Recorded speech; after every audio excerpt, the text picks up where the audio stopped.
Too often, we focus on the destination. Life is nothing but a journey.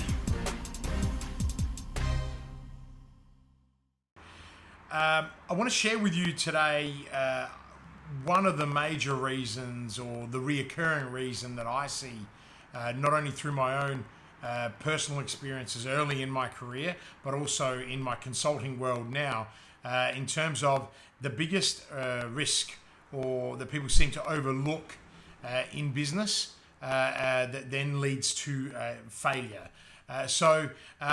Obviously there are 5 critical risk factors that we should always consider, and that is strategic, compliance, operational, reputational, and also financial risk. Okay, so when you do an MBA, they're the 5 things that you learn. You certainly learn them through the school of hard knocks in your own business initially, but they're the 5 key areas. Now, in the world today, we need to be really aware of cybersecurity and also climate change, the impact of climate change on your particular type of business. But the one thing that I see a lot of, and it's repetitive, and often it's one of those 5 factors that's been overlooked, generally is this notion of overconfidence or underconfidence. Now, I look at businesses that generally get themselves into a tight squeeze, let's say financial, and all of a sudden they begin to ignore the signs because of overconfidence, or they become so underconfident, so they get to the point where they lack the confidence altogether to make decisions. So the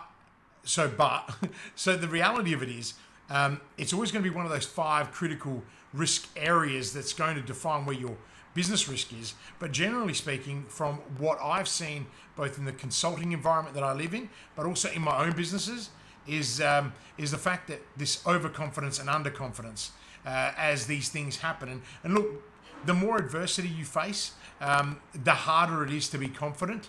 You certainly need to start being really self-aware to make sure you're not overconfident.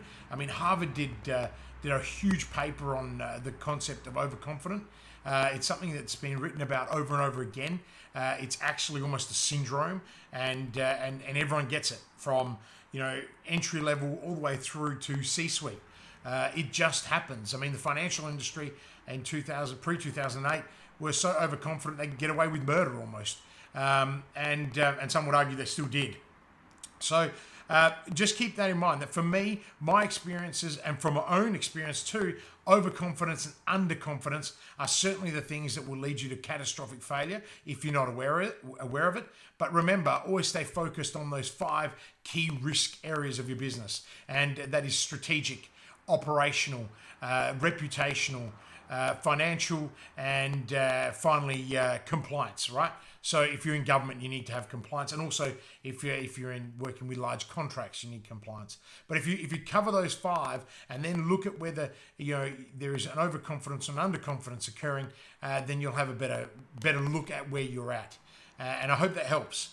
So as always, do me a favor and live with purpose.